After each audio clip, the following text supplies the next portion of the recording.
स्वागत है आपका अपना प्यारा सा यूट्यूब चैनल साइंस कैंपस। आज हम विद्युत विभव तथा विभवांतर के बारे में पढ़ने वाले नहीं विद्युत विभव और विभवांतर के बारे में चर्चा करने वाले हैं।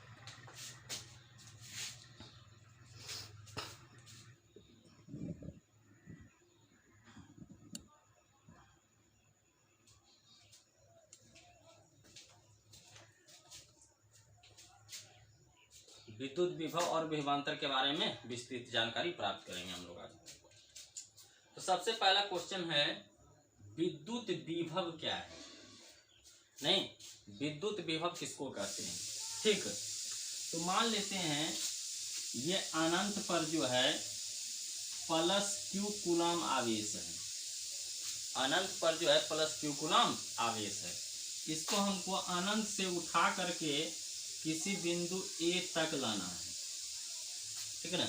इस आवेश को उठा करके हमको जो है ए बिंदु तक लाना है।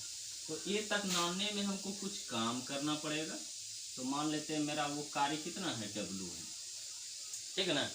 इस प्लस क्यू कूलम आवेश को अनंत से हम उठा करके बिंदु ए तक ला रहे हैं।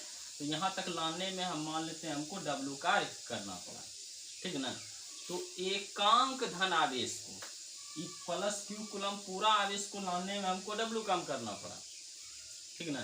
तो एकांक आवेश को अनंत से उठा करके किसी बिंदु तक लाने में जो हमको काम करना पड़ेगा उसी को कहेंगे हम लोग विद्युत विभव कहेंगे, ठीक है ना। तो लिखना है एकांक धन आवेश को अनंत से किसी बिंदु ए तक या किसी बिंदु तक लाने में जो कार्य करना पड़ता है उसे विद्युत विभव कहते हैं।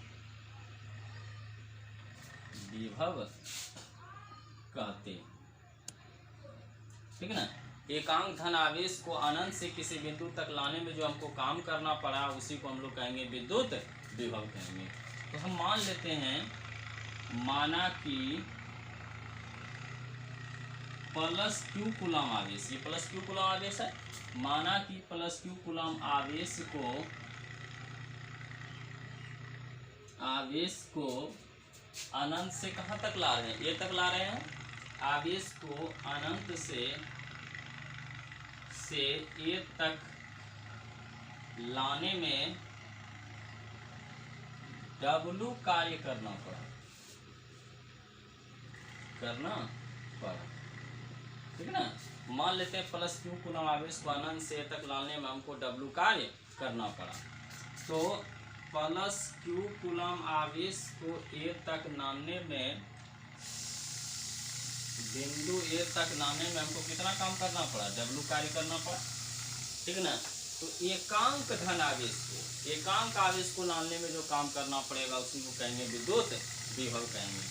तो 1 कूलम को लाने में ए तक कितना काम करना पड़ेगा, ये Q से इधर क्या हो जाएगा, भाग लग जाएगा, हो जाएगा W/Q।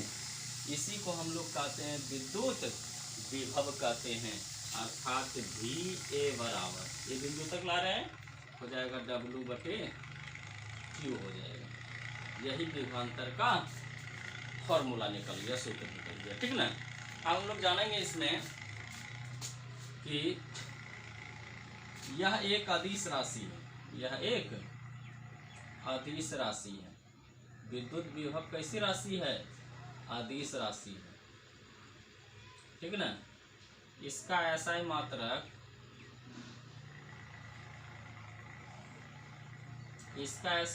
देखो क्या होगा, ऊपर में कार्य है, कार्य का SI मात्रक होता है जूल प्रति, और नीचे क्या है, आवेश का क्या होता है, कूलम। तो यह जूल प्रति कूलम, या जूल प्रति कूलम को ही हम लोग कहते हैं वोल्ट। क्या कहते हैं, वोल्ट। जूल प्रति कूलम को ही कहा जाता है वोल्ट कहा जाता है। इसका ऐसा ही मात्रक जूल प्रति कूलम या वोल्ट होगा, ठीक है ना। और तीसरा इसका संकेत जो होता है वो भी होता है। क्या होता है? भी होता है। इसे हम लोग भी द्वारा सूचित करते हैं, ठीक। तो विभव जो है एक अदिश राशि है, इसका ऐसा मात्रक जूल प्रति कूलम होता है, या इसी को हम लोग वोल्ट कहते हैं, ठीक। उसके बाद इसका संकेत जो होता है वो भी होता है। तो दिक्कत, अब इसका स्क्रीनशॉट ले लो, आगे हम लोग विभवांतर के बारे में पढ़ेंगे।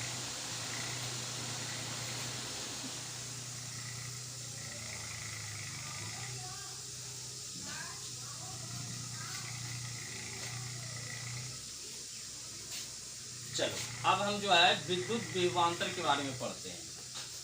इसको मिटाते हैं।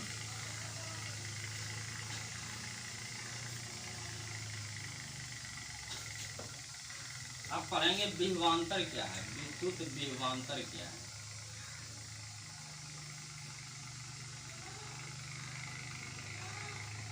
ठीक है ना, विद्युत विभवांतर क्या है, ठीक।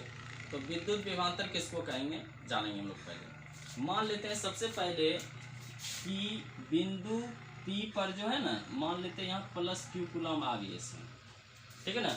और इसको उठा करके हमको बिंदु Q तक लाना है। कहाँ तक लाना है? इसको उठा करके प्लस Q कूलम आवेश को उठा करके P से हमको Q तक लाना है, ठीक है ना। तो लाने के लिए कुछ काम करना पड़ेगा। तो मान लेते हैं वो मेरा कार्य कितना है, W, ठीक है ना। तो विभवांतर किसको कहेंगे? एकांक कूलम आवेश को, ये पूरा Q कूलम आवेश को P से Q तक लाए थे, हमको W काम करना पड़ा, ठीक है ना। तो एकांक आवेश को, ठीक है ना, एकांक आवेश को P से Q तक लाने में जो हमको काम करना पड़ेगा उसी को कहेंगे विद्युत विभवांतर कहेंगे। अर्थात दो बिंदुओं के बीच के विभव के अंतर को ही हम लोग कहते हैं विभवांतर, ठीक है ना। तो इसका डेफिनेशन लिखेंगे, एकांक धन आवेश को एक बिंदु से दूसरे बिंदु तक